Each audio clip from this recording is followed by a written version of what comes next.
happening on Wall Street. Economic indicators. Who knows where this is going to end up? To understand the economy, you have to understand human nature. This podcast is powered by Acast. Now, come here till I tell you. This is our 100th podcast. Thank you so much for listening, for giving us your time. I know people are busy. I know in the lockdown people might not be busy, but an hour listening to us rabbiting on is an extraordinary gift that you've given us. So thank you so much.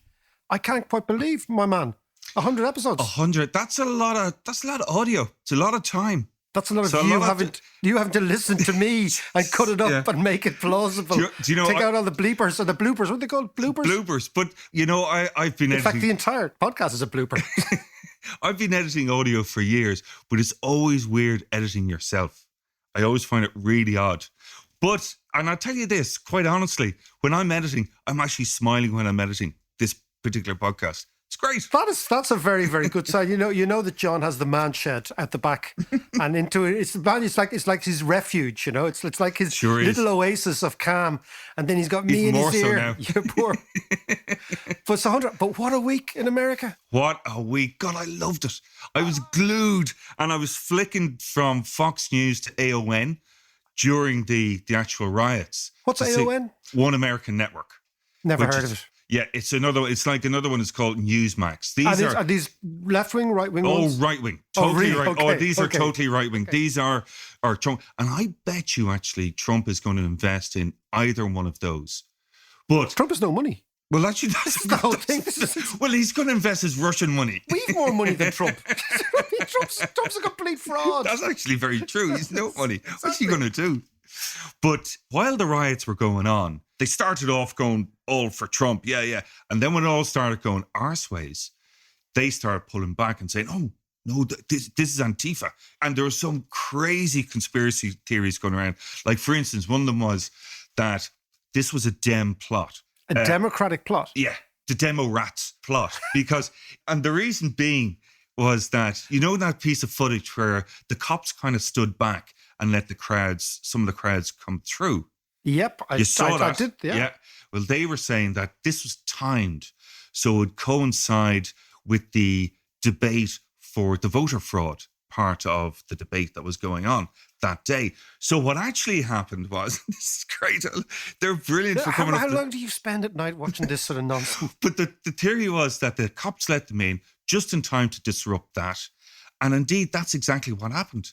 They disrupted that side of the debate, yeah. And then when they did reconvene, they skipped the vote on that and went straight on to the college count, which was... So, of course, they're all up in arms on Twitter and Parler and all these kind of things.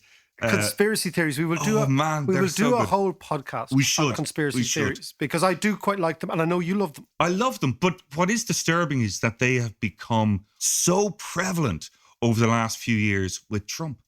I forget Trump. To go back to Jesus, that was the greatest conspiracy theory of all. Your man's dead. No, he's not dead. Yes, he is dead.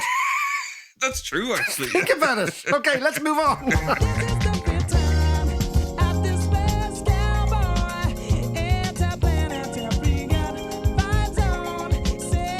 You know, what I really like is your new Jamiroquai look today. Are you digging it? And the Daniel Boone pelt and the buffalo horns and all, channeling your inner Daniel Boone. That extraordinary stuff, you know. But he's my standout character, by the way, the Jamiroquai dude. Yeah. Okay.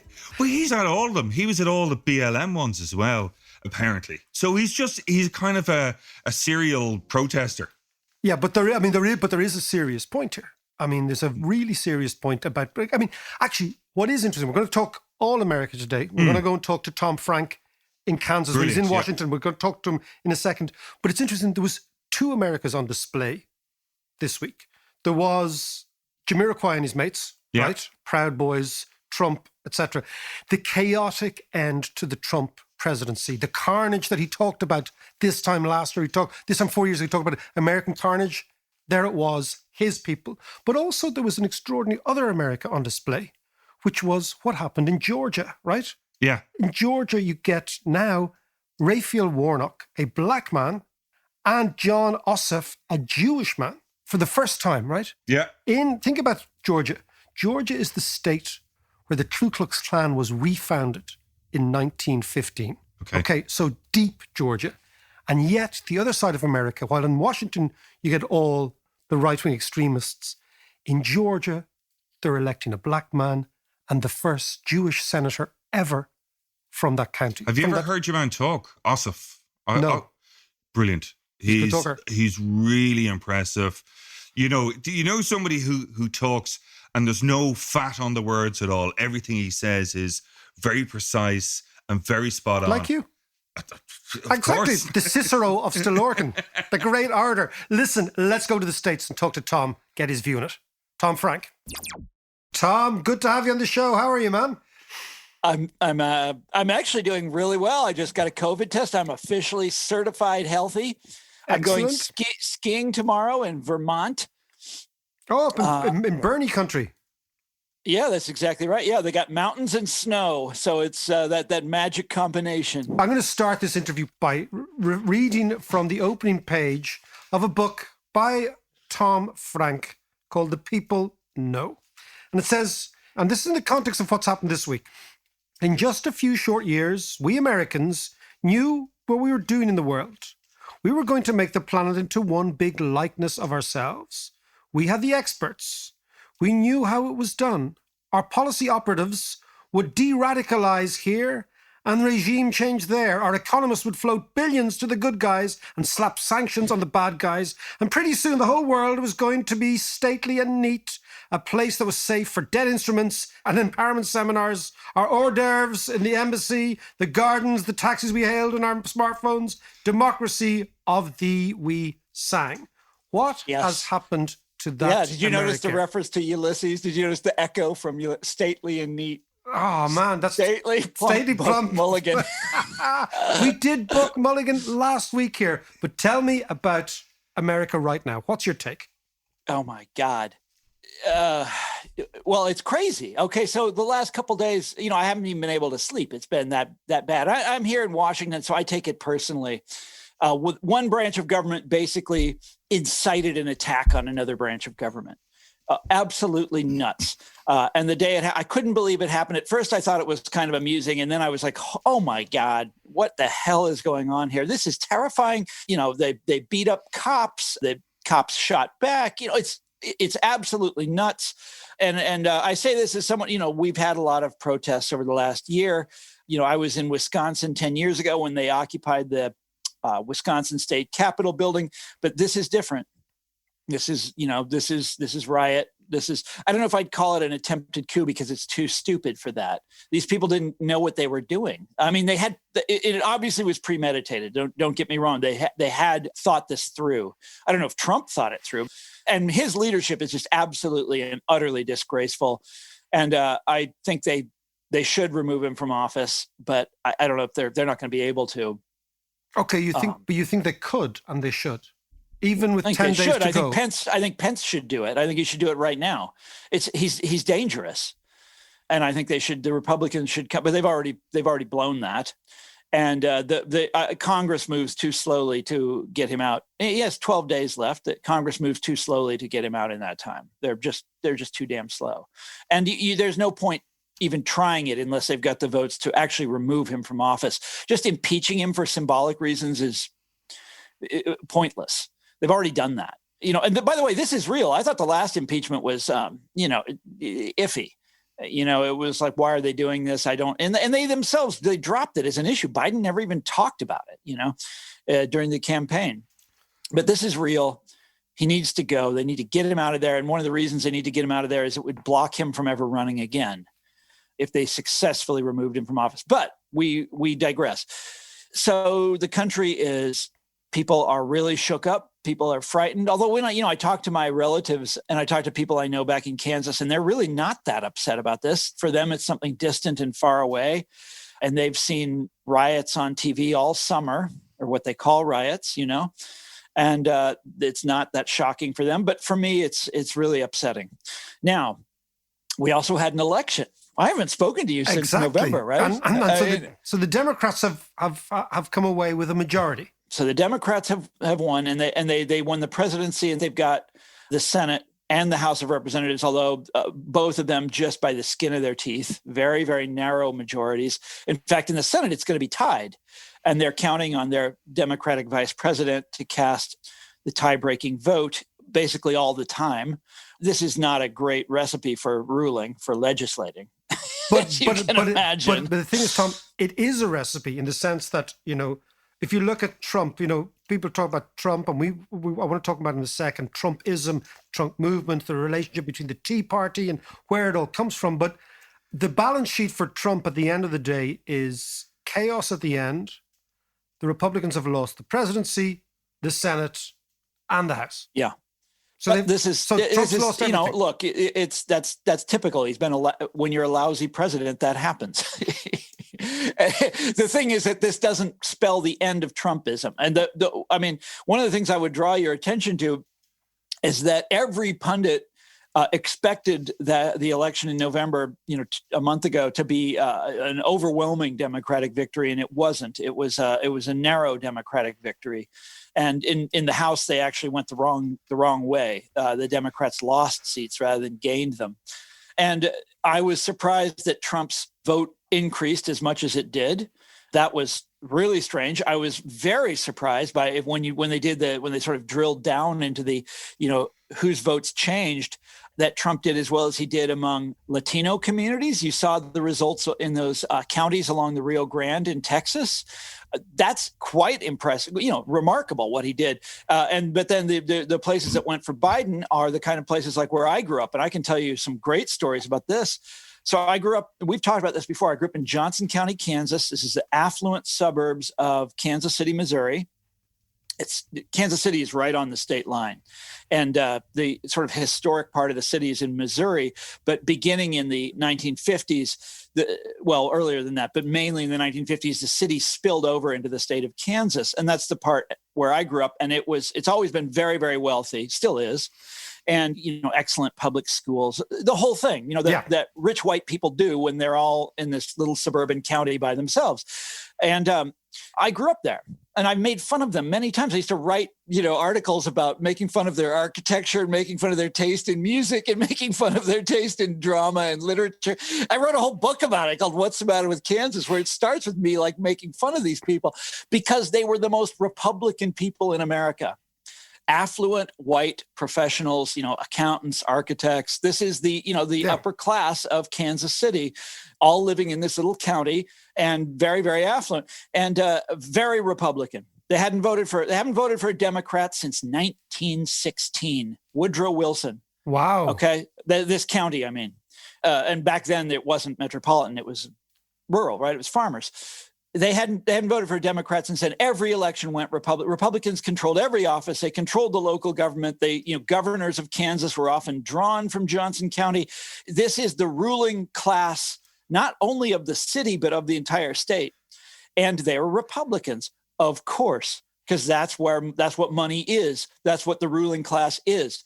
Well, Mr. McWilliams, Biden just won there. Biden just flipped Johnson County blue, something I thought I would never see as long as I lived. Johnson County just went for the Democrat. And not only did it go for the Democrat, you drill down into the data and the richest parts of Johnson County. These are parts that are on the national scale rich, like billionaires living next door to billionaires in these baronial manors from the 1920s, right? He won every precinct in that part of the city. Biden did. This is what is happening in this country is a gigantic reversal. So let's talk about that reversal, because this is something that I'm not picking up if I listen to the news, skim read. They don't let me on the news in this country anymore, my friend. You know that. They used to be very interested in what I have to say, but this is now what I'm telling you is like forbidden knowledge, which is funny because it's right out in the open. You can easily look it up. As I said to you, sometimes you start mainstream, you go radical, you go fringe, and then you swing back. You're going to be on CNN before you know it. But listen. Oh, that's nice of you to say that. But in my career, it's been the other way around. I started as a fringe. I had to start my own magazine, right? And then I became this I was on TV and radio and whatnot, and now I've gone back to the podcasts in Ireland. Jesus. Yeah, here I am, right? This is the biggest audience I'm going to get for this book, right? It's you, David McWilliams, and your friends. Exactly, are going to buy, and the book is called The People Know. Now, Tom, tell me, what about the big switch in America? Because what I love about talking to you is this kind of helicopter view that, hold on a second, the Democratic Party has taken the epicenter, the ground zero of the Republican Party in Kansas, which is the epicenter of America. And the Republican Party are now taking all sorts of strays and waifs that used to be the Democratic base. Right, the labor, white working class base. And, to give you the sort of opposite of Johnson County, Kansas, is there's a county in Pennsylvania, in Ohio, where Youngstown is. This is former industrial, what we now call the Rust Belt, because we've had this thing in America called deindustrialization. And, it's very painful. Oh, yeah. It's astonishing. It's a reversal of everything that, if you're as old as me, I'm 55. It's a reversal of everything you thought you knew about America, that this was the land of the great industrial nation of the world. This was the great middle class nation. This is a place where everybody, even, working class people, had a stake. And deindustrialization is the ultimate reversal of that. And it's just burned through this country without any politicians raising a finger.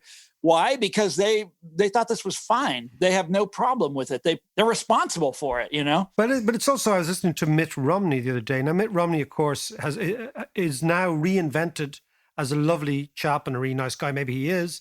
But, Mitt Romney was working for one of the large consultancy firms, McKinsey, for many, many years. And their job was... You're thinking of Bain. It was Bain, Bain, McKinsey, Spain, McKinsey. They're all the bloody same. Yeah, I know. And their stock and trade, in many cases, was managing the deindustrialization to make sure that the owners of the industry managed to sell the rump of the industry for their own gain, and the workers got screwed. And that's right. They call this offshoring. Precisely. They have all sorts of nice euphemisms for it. But let's talk. But that's basically what they did. Yeah. So let's talk about the reality now, that shift and what it means for the next decade, 4 years, 5. Let's not half decade. Well, there's that, but there's also a shift in consciousness, which is, my friend Matt Taibbi has written about that the media, following the example of Fox News was kind of the pioneers in this, that figured out that politics was also entertainment and sort of embraced a lot of the sort of fake populism of the right. Way back when, and started selling it to these audiences, and it's very seductive. I don't know if you ever watch Fox News, but it's for a certain kind of person who's done pretty well in life. I wrote about these people in What's the Matter with Kansas. I called them the bitter self-made men. Oh yes, these guys who've done very well in life. They're very prosperous. They're very affluent, but they feel like they're disrespected. They constantly feel like everyone is sneering at them because they're not like well educated and they don't have good manners, and they're kind of bigoted, And this. But this is Dickensian. I mean, this is the Mayor of Casterbridge. This is Thomas Hardy. This is the Victorian Revolution in England. This story is as old as the hills, and yet in America. It's entertainment in America, of course. Yeah. Like dress up like the guy from Jamiroquai and sack the Capitol. Right? That's where it ends. He's definitely our dude of the week. I mean, John is going to get a Jamiroquai hat. We're going to actually get his horns. We're going to get a Daniel Boone long Davy fox Crockett pelt, Davy Crockett. We're going to be the Alamo, and then John is going to raid the Dáil here. Absolutely. I got the big horn. Tom, let us get to the inflection point here, though. Right? Biden comes in a week's time or 2 weeks' time. He's got basically the presidency, the Senate, the Congress behind him. The Trumpian revolution has been paused and has been besmirched and badly tainted by the last couple of days. What happens next? So, look, I'll tell you what I hope happens. I'll tell you what's going to happen. Okay. What I hope happens is that Biden steps up and unleashes a second New Deal and, energetically distributes vaccine, energetically props up the economy, pulls us out of this tailspin. You have a booming economy, and Biden or some other Democrat is triumphantly reelected in 4 years, and that's the end of this nonsense. And Biden also unleashes the labor movement, changes the laws so that it's possible to form a union in this country again, and that which would change everything. A couple of other structural things you can do that would completely change the landscape and make sure that Trumpism disappears. He's not going to do those things. Okay. Biden is 78 years old. He's older now than Ronald Reagan was the day Ronald Reagan left office and flew back to California. You watch his speech, there's no energy there. He gets angry. You see flashes of anger from time to time that are often disconnected from, it's not clear what he's angry about. I don't see the kind of energy there that is required. Look at the cabinet he's assembled. It's just Obama 2.0. It's the cabinet that Hillary would have assembled. It's a whole lot of glittering prize winners, Mr. McWilliams. People with with very nice people PhDs. with advanced degrees. People with people who've won all these Rhodes scholarships and all this other bullshit that Democrats now respect so highly. These are not people that are going to make waves. These are people that are, what are the words that I like to use to describe Democrats? They're satisfied. These are satisfied individuals. These are incredibly complacent individuals. These are people that don't think they have anything to worry about because, the official strategy of the Democratic Party is wait for demographic change. You don't have to do anything. You don't have to serve anybody. You don't have to deliver anything. Demographic change is the only thing that matters, and it's going our direction. So don't do anything. They feel no concern for the working class as working class people, deindustrialization, et cetera, all the things we were just talking about. If anything, it's the other direction now. There's been this whole, you wouldn't know this if you hadn't been in America the last couple of years. People hate what they call the white working class now, which is, by the way, either an absolute majority of the population or real close to it. Over 50% of the population of this country, and the sort of pundit class and the bien pensant, right thinking professionals hate these people.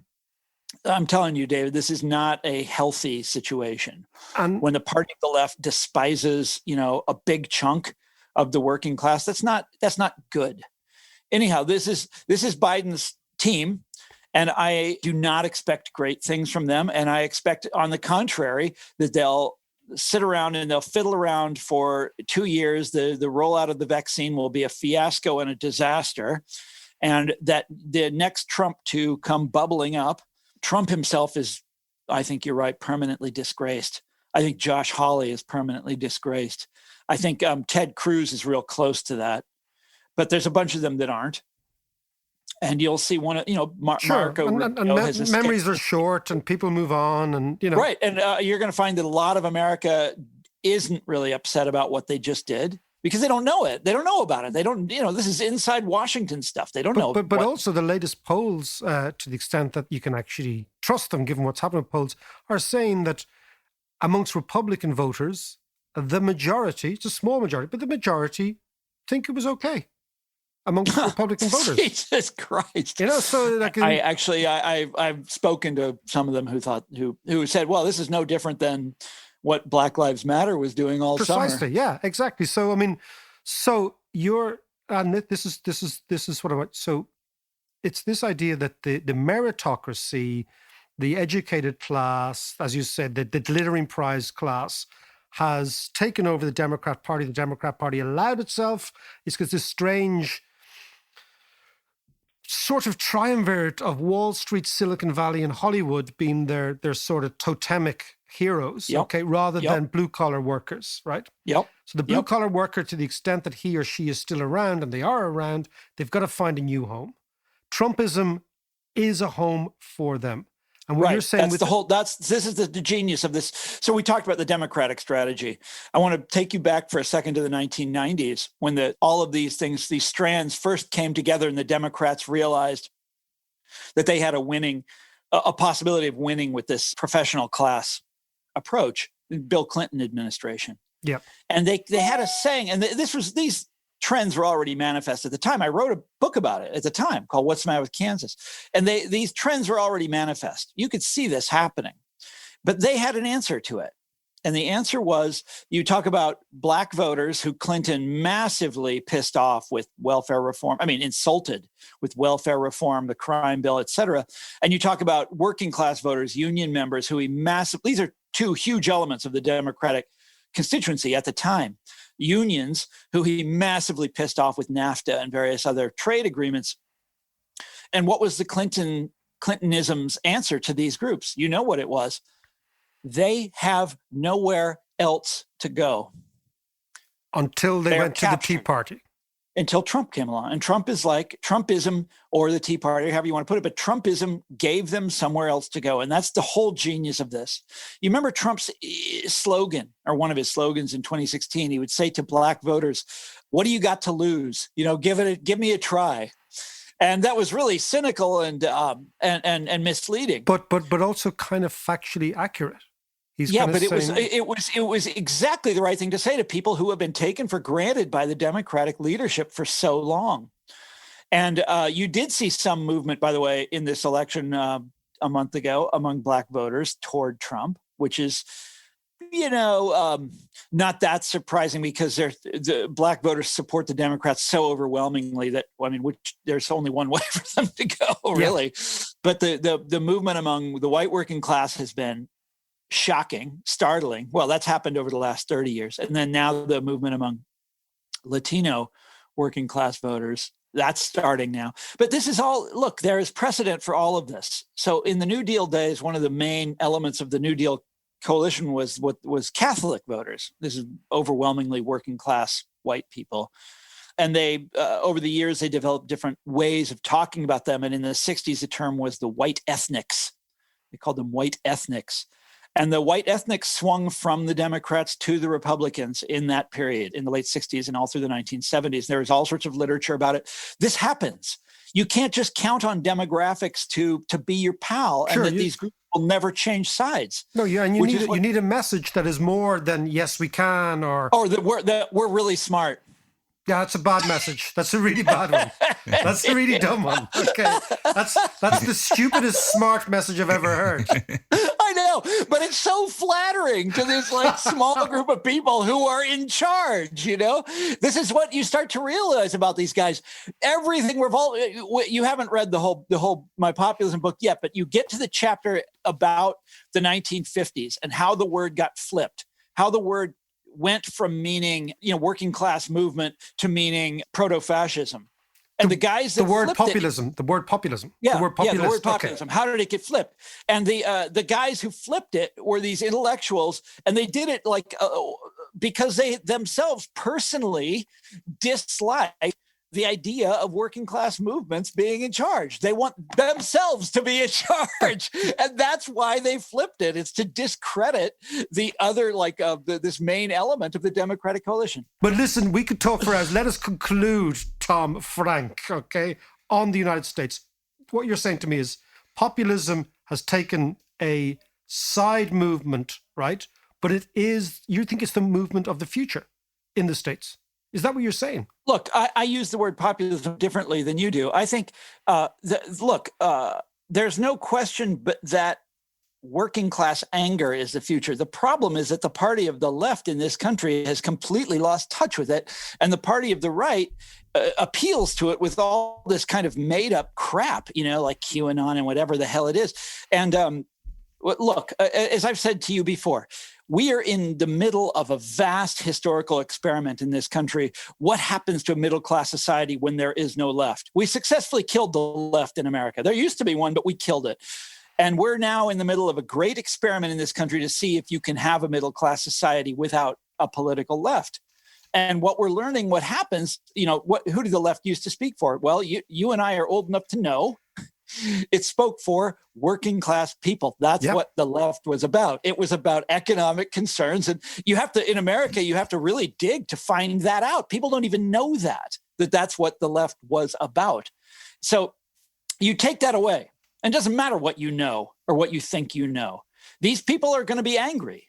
These people still have their grievances. Their grievances are legit. They really are pissed off about what's happened to their way of life. Well, what's going to happen is that the party of the right, which is we have a robust party of the right in America, they are going to invent extremely clever ways of reaching out to, and maybe not even clever, they'll happen upon them randomly, like Trump did. He's just throwing shit out there in 2016, and the audience cheers at some of it, so he keeps saying it, and they learn by trial and error to do this stuff, and eventually he's got these people on his side. He's reached out to them with some other grievance, some made-up way of talking about their problems and despising elites, et cetera, et cetera, et cetera.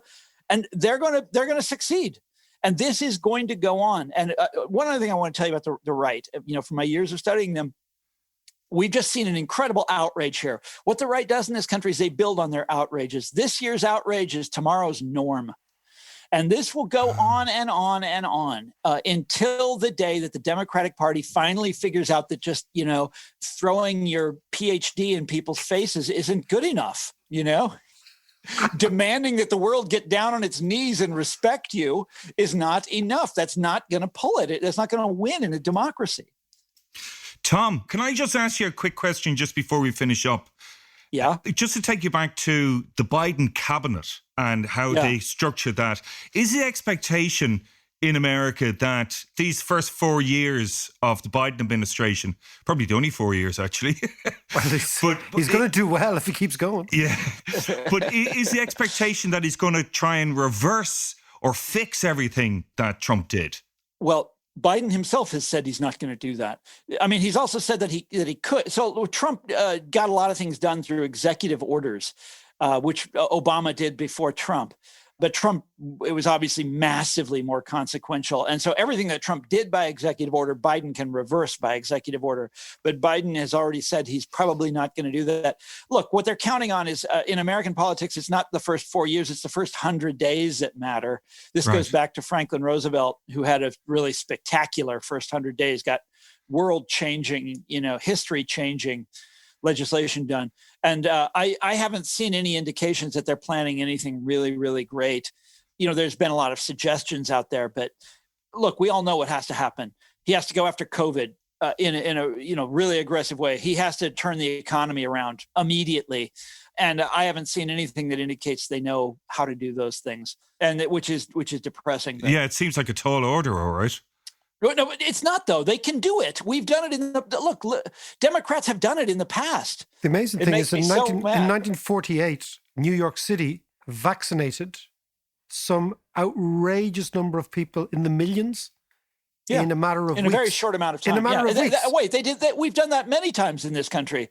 Have you? So I know you wanted to wind up, but my dad is 92. I just went on the Kansas, health department website to try to figure out where he goes to get the vaccine. And you should check it out, because it's like they've developed this whole protocol for handing out the vaccine. It's enormously complicated. There's no indication of where you go to get it, where you sign up, where you put your name. It says that people his age will be able to get it at some point, but it doesn't say where or how you can make contact with them. There's no indication. It's just this massive, extremely complicated program of who gets it before who else. And it's like, wow, you put a lot of money into devising that scheme, didn't you? It's just like, roll the fucker out, get it out there, have it in every elementary school. Everything you said there sounds incredibly familiar. Exactly what's happening here. And do you know why I believe it is? And we'll leave it on this. You might just have a last beat in this, Tom. It's because the public service has been infantilized by consultants. So in the old days, you had... Ooh, that's good. No, but it's true. Yeah, that's totally true. Yeah. I don't mean that's good. I mean, that's a good take. Oh, okay, say it again. Don't Frank like my take. No, but it's that's true. A brilliant take. That's a brilliant take. It's the best take I've heard of for years. No, but if you disembowel the public sector of the bits of the public sector that are difficult, like how do we react to crisis, like how do we plan things, and you give it to Bain and McKinsey and all these crowd, then when something actually happens, the public sector is not capable of reacting because you've gutted it of its competence. Yeah, but you've also, in America, you've got the added problem of a complete moron and imbecile at the top, who hasn't said anything about COVID since the election. All he cares about is like challenging the election. He's lost. He's like mentally lost. You've probably seen the last of him. Yeah, thank goodness. You I know, doubt I'm going skiing tomorrow. I don't. When I come back, he's going to be gone. I'm not going to think about him anymore.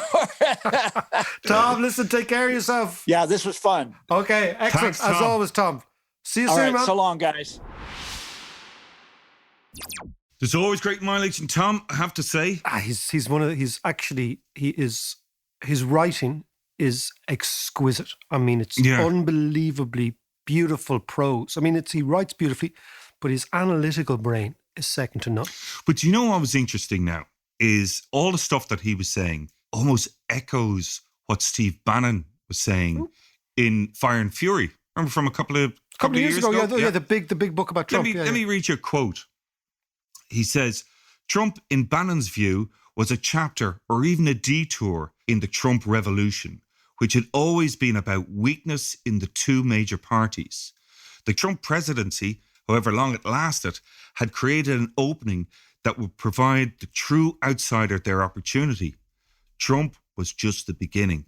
And in actual fact, Trump tweeted recently, and in his so-called concession speech, he kind of referred to that himself. He said, to all my wonderful supporters, this is only the beginning. But I think if you think about what Tom is saying, you think about what Steve Bannon is saying, what they're saying is America is going through a huge experiment. Now, the interesting thing is politics kind of tends to go like that. Politics and economics go in long, long cycles. And when you're in the middle of an inflection point, you don't really see it in the context of cycles. Yeah. But I think, what they're talking about there is the white working man and woman and where they find themselves in society and where they're going to go. And these ideas, John, like the idea that Trump is talking about, or Bannon is talking about, or Tom was talking about, is American nativism. It's basically a fear of the other. So when you get threatened, what you do is you identify the other and you say, they are the problem. Yeah. And this is one of the things, and it's very, very deep. You know that book I really like to refer to, How the Irish Became White? By Noel Ignatieff. It's a fantastic, it's a brilliant, and actually his son, Michael Ignatieff, was a Liberal politician in Canada. And so these are a very, very interesting Canadian family. But that book, right, talks about how the Irish became the targets. So the Irish were like the Latinos or the Asians or the blacks of now. Yeah, of their time. And the idea was that the Know Nothing Party, which was a nativist party, which is actually called the Order of the Star Spangled Banner. Yeah. It's quite a good one, right? They're the Trumps of their day. They were in the 1850s. And the people they were afraid of were the Irish. It's this culture idea. They also blame the Irish for mixed race kids, for mulattoes. And if you actually look at that book, How the Irish Became White, there's a whole chapter on the census of 1850. I know this is the sort of stuff I like. I know you're nodding off there, right? Okay. But the census of 1850 identifies a new phenomenon in urban America called mulattoes, mixed race kids. Yeah. And overwhelmingly, the mothers were Irish, overwhelmingly. So these were poor Irish women who came into America. This is this idea of the Black Irish. This is why there were so many Irish, like Shaq O'Neal and Eddie Murphy and all these, so many Black Americans with Irish names. This is where they come from. But for the know-nothings, right, because they were racist, this was the evidence of how depraved both the African Americans and the Irish were in these poor districts. Because not only were they living cheek by jowl, but they were having kids together. Yeah. And for white racists, this was an abomination. That's the first thing. The other thing was that Irish immigrants were reducing wages in certain areas. And of course, the Yankee workmen... What do you mean? Oh, through competition. Because there was thousands of them coming in all the time. And the Yankees... But, I mean, an extraordinary statistic in that book, which is that the average Irish male immigrant, think about their average lifespan when they arrived in America, was 6 years. Wow. From the time they landed... By the time they landed from Ireland into America, they lasted, on average, 6 years before they died. Wow. So think about the conditions they were in, right? But Jesus, that's shocking. It is shocking, isn't it? But that nativist streak has been in the United States for a long, long time. It's mixed up with religion. It's mixed up with ethnicity. It's mixed up with economics. It's mixed up with politics. Yeah. So there's a couple of things going on, right, John? It's not only the race issue, right, which is very explicit in the Trump's words. There were no black people in that Trump rally the other day. Okay. No, none. Right. Okay. So it's still the same gene pool they're talking about. But the other thing is the contrast between what the white working man used to have, John, and what they have now. Now, so if you look in the last 30 years, it's not that the income of white working class Americans has fallen in absolute terms, but it's fallen in relative terms I know what you mean. Largely, if you look at the most successful ethnic minority in America at the moment, are West Africans. Everyone always says it must be Asians or Koreans or Chinese. The most successful bunch are West Africans, are Nigerians. And that is really freaking out the white working class, right? Wow, that's really surprising, because it was always seen as, actually, particularly in the West Coast, is always the Koreans. Well, Koreans and Vietnamese and then whatever. Yeah. Well, in actual fact, right now, in the last 10 years, right, it's West Africans. Wow, okay? That's amazing. 68% of them are employed, as opposed to 58% of white Americans, and as opposed to 62% of other migrants, right? And also, 6 out of 10 Nigerians have bachelor degrees, so they're incredibly well educated. Oh, right, okay. So what I'm saying is, America's in flux, and when the white guy sees that, he sees, one, an ethnic nativist problem, as he saw in the Irish nearly 200 years ago, and two, he's looking at his own position relative to those coming in. And this is what's driving this extraordinary fear on their part. And it's the fear of the other. Now, the problem for them is that it's going to get worse, not better. I mean, what you're looking at, John, is if you go back to the nativist movement and you look at history, every big geopolitical event, every big change, whether it's technological or economic or whatever, has opportunities and costs. And in America, there is this nativist streak that they feel threatened by the change, right? Yeah. So if you look people generally feel threatened by change, don't they? they? They do. Yeah. But I mean, the point is, you can't stop the change. This is the interesting thing. You can't, like what those guys were trying to do the other day in Washington is stop the change.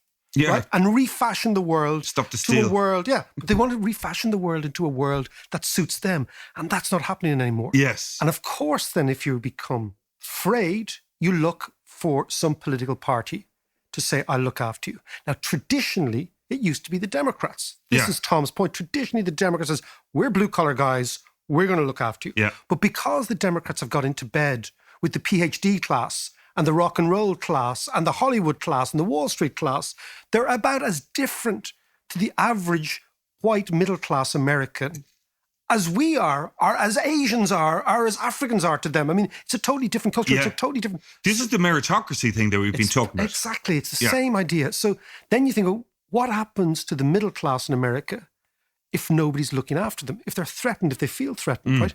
They become radicalized. They say, okay, you don't want it. And this is back to Steve Bannon's point, that we're at the beginning of a revolution in the United States. And that revolution has been aided and abetted by sort of messianic characters like Trump. But he's only the first of many. And of course, I believe and the so, idea is it's a bit like what Larry Dunn said to the cops. Remember the heroin dealer? Yeah. When he was caught, Larry said, doesn't carry. Remember Larry? Yeah. And he doesn't carry, right? But he said to the cops, you think I'm bad?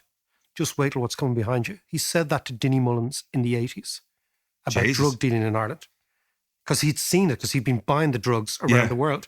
And he said, you think I'm bad? Wait till see what's coming behind me. That was sending It's really shocking. your spine, wasn't Just it? giving you a bit of my Larry Dunn, a little Larry Dunn. But to go back to the point about the white middle class in the States, right? The problem is, in the beginning of all these iterations, all these things, it's maybe the working class guys in the factories get affected. But what the Americans don't seem to appreciate is that America itself is going backwards. Yeah. America itself is declining. If you look at the trends for the next decade, out to 2030, what you basically see is the world's power is shifting towards Asia. Okay? Yeah. And the Americans themselves are just part of a process. So various iterations of the middle class in America are going to be affected by this. It's not just going to be limited. But this is also a large part of it is of their own making. in terms of globalization, and as we spoke before about the cheapest supply chains and all the rest, they've left all these, as Tom referred to, rust belts. Well, yeah, absolutely. And I mean, but the Rust Belt was the beginning of deindustrialization. And this is extraordinary. To answer your first part of that question, you're absolutely right, is that what the Americans, it's not the Americans, is in general, we've always said in the podcast, that there is no equilibrium in economics. Economics is like a living organism. It's like Gaia. It's like, it's like the earth, right? Yeah. And it keeps changing. So a little fire here and suddenly something else changes over there. It's that idea that the global economy is a hypersensitive ecosystem. Yeah. So you can't localize things and say, we're just going to make it work there because everything reacts, everything innovates and it changes. But so the United States is kind of caught now in a sense that they are in the beginning of a process or in the middle of a process where, a bit like happened in Britain, in the 1950s, I think one of the British prime ministers, I think it was Anthony Eden, just said, we're now in the business of managing the decline. Right? So it's not about being the top dogs anymore. Yeah. It's basically, we were top dogs, now we've got to manage the decline. And I think in America, there isn't that sense that they're now in decline. What is happening? If you look at the figures, so 2030, there's going to be more female millionaires than male in the world. Yeah, that's an incredible stat. 2001, 15% of the world's wealth was held by women. In 2030, it's going to be, think about it, it's going to be 55%. That's great. The world's middle class is expanding. Yeah. Right now, the middle class of the world is largely European and American. In 2030, which is only around the corner, right, it's going to be Chinese, right? And if you think, the other statistic I read the other day is, in 2030, 50% of Americans are going to be obese. Now, obesity... I actually thought they already were, to be honest. But half of them, Yeah. right? Now, so obesity, as we know, is all linked to social issues and self-respect issues and lots of very, very deep issues like this. But what is happening is a gap is opening up in the political market for a new political party, a new ideology. And what we're seeing now is that although the Democrats have won the presidency, the Senate, and the Congress, so it looks like a slam dunk to the Democrats, what's actually happening is the momentum is still with the nativists, as the likes of Bannon talked about. Yeah, and Trump is talking about it as well. Yeah, but like I mean, Trump will come and go. The Trumpism, that nativist idea, he basically lit the spark. Yeah, he did. And what Tom's talking about, deindustrialization, I mean, that's real, John. Yeah. That is real, and it's critically important to try and understand the anxieties of people who feel threatened in every society. But this is one of the reasons I asked Tom that question about, will Biden try to reverse everything? Which, of course, he's not going to, but he is going to have to bolster the labour movement, because that's the only thing that's going to appeal to the white working class, or the white workers, as you say. Well, the interesting thing is that Biden has surrounded himself with a more cosmopolitan version of Clinton's cabinet of 20 years ago, right? It's essentially Obama's cabinet. It's a cabinet full of what I call blackboard economists. Right. Yeah. Who are good in school. Yeah. They're blackboard economists, not real world economists. I talked to Andy Haldane the other day. Yeah. He says, you go to the pub, you talk to people, what's He going was on guy in your from the life? Bank of England. Yeah, the Bank of England chief economist, right? There is a massive disconnect between the Democratic Party and its obsession with blackboard technicians and the real lived experience of the average American in a deindustrializing the United States. Now, one of the reasons I feel strongly about this, and I've always done, is that deindustrialization has a face. These are individual people who lose their jobs. Yeah. And they lose their jobs largely because of policy. So companies don't tend to go bust on their own. They go bust because something else happens outside of their control. And, years ago, when I one of the reasons, I got into economics was because when my dad in the late 70s lost his job, it affected me, but it forced me to think, how does this work? How can this happen, right? So if you think of what happened in Ireland in the late 1970s and early 1980s, massive recession. Now, there was a global recession at the time, but it was amplified here by the decisions taken at the very, very top. And those decisions were taken by people like Gareth Fitzgerald, old snobs like him, and he was a terrible old snob, right? And like Fitzgerald and all those guys said, we want to be very pro-European. Yeah. And we're going to show this we're going to tie our currency to the German Deutschmark, which is basically in effect saying we're going to pretend we're Germans, right? Right, okay. Nobody believes that Irish people are Germans. So you tie your currency to the German Deutschmark because we want to be good Europeans, right? But all your industry is exporting to the UK because that was our main market. Yeah. So you tie your currency to the Germans. Of course, the German currency is very strong. So your currency gets very strong, right? So companies in Ireland that were manufacturing, they start to go out of business because they're becoming uncompetitive vis-a-vis their UK, right? Of course. And then the way the financial markets work is if you have a policy that is incredible, like you're saying, we're pretending to be Germans. Yeah. And people say, well, hold on a second, you're Irish, your income per head is half of Germany, you will never be able to keep pace with the Germans. So therefore, the risk associated with that policy rises exponentially because people don't believe you. And therefore, in order for you to get money to come into the country with that exchange rate, you have to put your interest rates incredibly high to give people the incentive to put money in Ireland to protect them from their fear that you will devalue. Now, what actually happens then, it's called a real interest rate and real exchange rate shock in economics. You just get hammered from both ends. You get hammered from both ends, exactly. Exactly. So your company cannot export to the UK because you've priced yourself out of the market. But all companies have debts and your debts suddenly go through the roof. Yeah. And those companies collapsed. And what really annoyed me about, again, the Gareth Fitzgeralds of this world and the economic policymakers was when I was in college trying to come to terms with all this and figure it out in my head, the only institution, so huge swathes of Irish manufacturing were destroyed in 2 or 3 years, right? Yeah. And unemployment went through the roof, right? The only institution that those fuckers were interested in saving was Bewley's. Do you remember this in the 80s? I do. Front Weird. page of the Irish Times, Gareth Fitzgerald saying, we must save Bewley's. I'm like, man, you've just destroyed the manufacturing base. Give me a break now. I don't get it. Fellas in paint factories don't take coffee in the morning, right? But I remember I was sitting in Trinity thinking, I'm doing economics. We're being run by this fella who, speaks the language of Milton Friedman and operates the economic policies of Juan Verón. Okay, and all he's interested in is. But why was he Bewley's. doing this? Why was he doing that? Now, this comes back to Tom's point. There is a massive disconnect between the academic, intellectual, PhD, expert type, and we need experts, right? Yeah. But those experts have to actually end up doing the right thing, and the real world, right? There's a massive disconnect, and it's funny, one of the reasons I went to get a job in the central bank is I want to see who were these Egypts, who were these people running the, because I could have gone from other jobs, but I actually really wanted to go in because I'd read the economics and I'd read what they were trying to do, and I could see what happened to my dad, and I could see what happened to loads and loads and loads. I mean, we're talking thousands, tens of thousands of manufacturing workers in this country, tens of thousands, right? And we destroyed the manufacturing base. We accelerated the Rust Belt deindustrialization in order to be good Europeans and to go over to Brussels and say, was that the strategy? I mean, what was the strategy? That was the strategy. It was just to be a good European. It was to be seen to be good Europeans, to go along with what was ever happening, right? Now, the cost of that policy was monumental. But because, and I really do believe, because there weren't that many economists around to popularize, to understand it, to say, people didn't see what was going on. That's the problem. That's why this generation is much better. Because it's transparent and people see what's going on and they get different ideas and whatever, Whereas back then, there was just one view.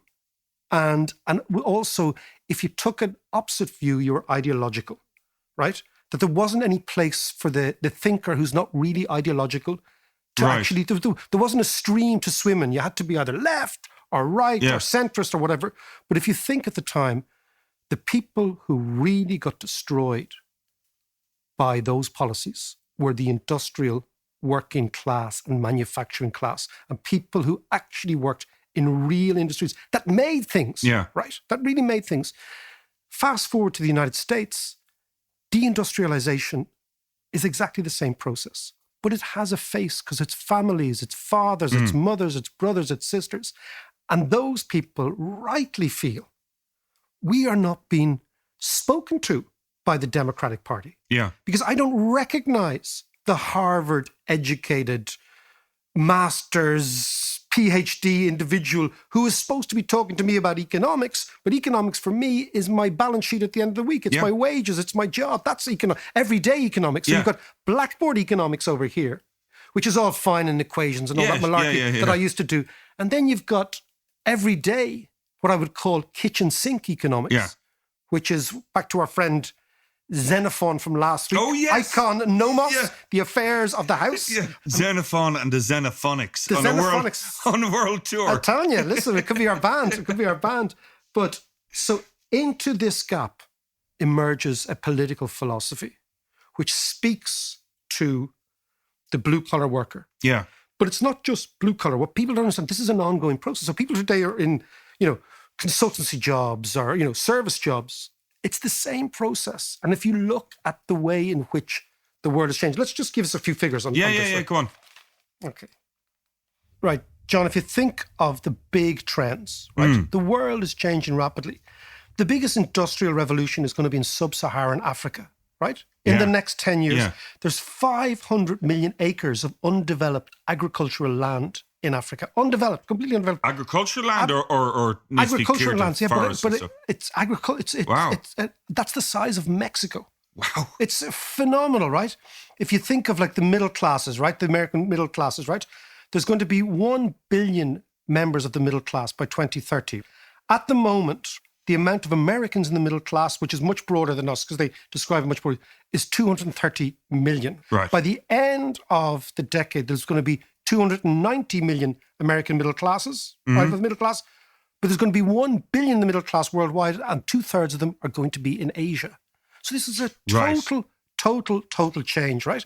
And, what is difficult for a country is when you're top dog, when you start to decline. Yeah. Because that's much, much harder than if you're on the decline all the time, course or if it you is. never experience wealth. And that's this relative idea in the United States. But this is not just the States, Mac. This is happening, well, we talked about the 70s in Ireland, but this is happening all over the world at this stage. It's going to happen here. I mean, basically, Here, yeah. Western Europe, Canada, Japan, America, and Australia, right, are the countries that were standout wealthy 40 years ago, okay, in comparison. And there used to be this idea of the first world and the third world. And I was quite interesting. I was listening to CNN when I was watching the other day, the Americans and the Jamiroquai and all those fellas, right? Yeah. And what was quite funny was the commentary. A lot of Americans were saying, commentators were saying, this sort of thing doesn't happen in America. It happens in the third world. Yeah. As if that's not happening now. What's happening now is the world is changing profoundly. And here we've got to realize that we've had a good 40 years innings. As I've always said, we've done extraordinary things. But we've got to keep doing extraordinary things because the world isn't waiting for Ireland to get its act together. Yeah. It doesn't care. And we've got to figure out how do we negotiate this extraordinary change so that what is happening in the United States, which is a Trumpian revolution, doesn't happen here. So how does the broad centre remain relevant in Ireland? That's the key question. So explain that one to me. Ireland managed to, by using the tax system, Yeah. import a huge amount of new manufacturing jobs. Did that extremely well. Yeah. So we've got to figure out how do we keep that model going? How do we attract in investment and people, fuse them together with our own capital and our own people to make goods that the rest of the world wants to buy? It's not that hard. That's all you got to do, right? Can I just stop you there? Just explain one thing to me. After Gareth Fitzgerald, when they wiped out manufacturing, at what point did they realise, actually, this ain't working? And where was the change? And was that a Really deliberate good change? question. No. Or was it luck? I think it was luck, right? Really? So you have all this thing in Ireland, right? You've got this hagiography about big men in Ireland, right? Hagiography. Hagiography is when you write an arse kissing history is a hagiography. Right, It's okay. like, oh no, you're Good word, fantastic. never heard that. It's a That's great great, word. yeah. No, you're fantastic. Oh no, you're fantastic. Oh no, you're even better, right? It's an arse- Like yourself and it's Tom earlier. Yeah, it's exactly hagiography. But it's an arse kisser's view of history, right? Yeah. And in Ireland, it's always the big man in history. So the narrative is the following. A fella called Ken Whittaker, who was an economist, and Sean Lemass came together Yeah. in 1955 to write a paper that they published in 1958, which was basically, we're going to open the economy. Right. And all economics that you learn, a lot of economics you learn in Ireland says that was the moment when the economy Yes, turned, yeah, right? you always hear that, yeah. But it's bullshit.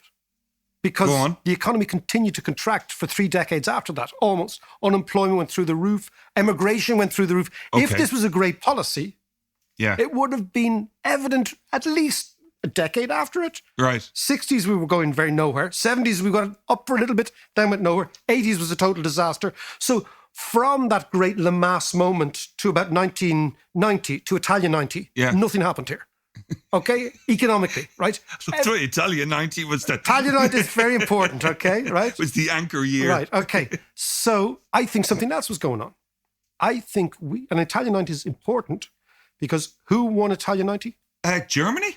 Absolutely. Your football knowledge is the Gary Lineker of economic podcasting here. But it's important 1990 because 1990, the unified German team won.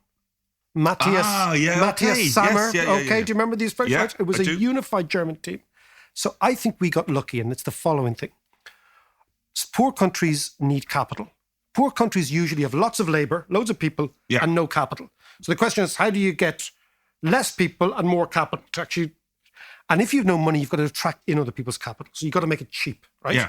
And the way you make it cheap is either your wages remain very, very low or your taxes remain very, very low.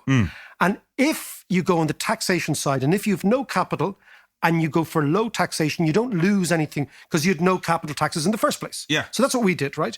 And this was a policy that was going on and on and on with some success, some small success in the 80s. But then this policy goes through the roof in the 90s. And the question is why? Yeah, What why? happened? Why? Nothing happened here. What actually happened was the fall of the Berlin Wall. Oh, right. Yes, And of when course. the Berlin Wall fell, which is the unified German football team as our anchor, what happened was American corporations, once Berlin Wall fell, a whole load of things flowed from that, right? One was globalization, one was the internationalization of finance, one was the internationalization of manufacturing, one was American chief executives suddenly said the world is ours now. Because who's gone? The Soviets, the communists are gone, right? yeah. So the Americans say, okay, let's go to Europe. At the time, the perception was that the Americans would invest in Germany or in Czech Republic or in Poland or in Hungary. So the idea was that Central Europe, the previously communist countries, would do extremely well. Nobody figured out that Ireland might end up being the bridgehead into Europe. So the Americans thought, no, why don't we base ourselves in Ireland to take advantage of this new Europe? And in the process, the Central European countries lost out and we gained enormously. But it was a stroke of luck. If the Berlin Wall hadn't fallen so it was down... more luck than It was more luck. Right. And that's why you have Polish people working in Centra here and not Irish people working in Centra in Poland. Yeah. That's what's happening. So this is the huge change that's happened. So I think it was a combination of luck, which we should never discount in anything, Yeah. right? Yeah. Having the right policies. Now, what we did do properly was we did educate a lot of people in the 80s. Our mates' older brothers all emigrated, right? But we did educate people in the 80s who were there to do the work in the 90s when it came in. But my sense is that Ireland got lucky. And the reason Ireland got lucky is we're the only country in Europe with this trajectory of economics. So if this was going on all over the world, Portugal would have done the same, Spain, Croatia, all, southern Italy, the poor countries, but they didn't. So there's something unique happening in Ireland because our performance was unique. And I believe we just got lucky, right? And luck is really important. Now we've got to figure out, how do we get lucky again? But actually, Mac, we need a little bit more luck at this stage. We do need a bit of luck. We also need, the whole of the formerly rich Western societies need to figure out that when you are given a chance by the electorate, which Joe Biden has been given a chance to offer another solution to the threatened middle class, you have to come up with something more than more of the same. Something more than, yes, we can. So it's nice touchy-feely, but, it doesn't mean... People want meat and potatoes. They want to say, okay... Going back to the golden days type of thing. So you've got to say, okay, like Roosevelt in 1930, say, okay, we're going to fix this. It's going to be big government for a while, but what we're going to do is we're going to try and tax wealth so that the wealthy don't take all the gains in society. We're going to try and slow down some of the deindustrialization. We're going to try and make, for example, America or Ireland or Britain more open to the world. So the idea is that rather than speak to the electorate on little small things, I think there should be two strands of governments, right? One strand is fixing the day-to-day problems, like COVID, Yeah. dealing with it, Yeah. trying to get the vaccine working. Okay, the nuts and bolts of running the shop every day. But the other side has to be Big picture stuff. big picture stuff. Yeah. Where are we going to do in 2030? The other side has to be, okay, we have two governments. We have a government for now and we have a government for, let's say, 2040.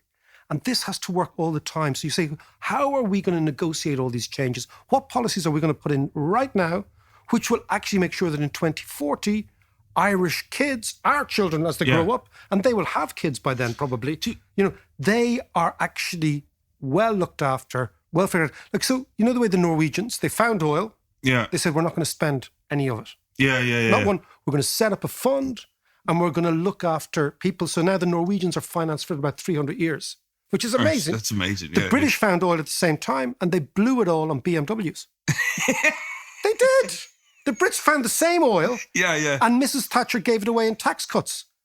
So the Brits could drive BMWs which were made by Germans. Right? Think about it. So we've got to be strategic. So I think. But do we have the people, though, that have the empathy for the middle class and the working class and the big vision to take us through? I think there's. Are they in the right positions? I don't think they're in the right positions. And I think that's one of the major problems is that we are creating in the advisory class, the policy advice class, far too much. I go back to say blackboard technicians. Yeah. And not enough people who've really worked and who really understand that, economics is the business of people's everyday lives. And people's everyday lives have to be lived and experienced to understand that. And I would much prefer if there were, a whole panoply of people who've come from a different place and have a different life experience and drink with different people and hang out with different people. Yeah. That idea, so that there will be a sense that if you allow economics to be hijacked by economists, by blackboard economists, what you get is equations rather than emotions. And emotions drive the world. And we need to get back to that. How you doing there? This new year is kind of special because you're going to be locked down. You're going to be stuck at home thinking, what am I going to do? Why don't you give yourself or the person you love the gift of knowledge and join me and we can learn economics together in this lockdown. You'll do an economics course together. We'll do tutorials. We'll do Ask Mac. You can drop in questions. I'll answer them. And even better, just because this lockdown is going to be such a pain, we're going to give you a 15% discount for this subscription, the annual subscription. So if you want to learn economics in the lockdown, why don't you subscribe? Patreon.com/Dave McWilliams. And let's learn economics together.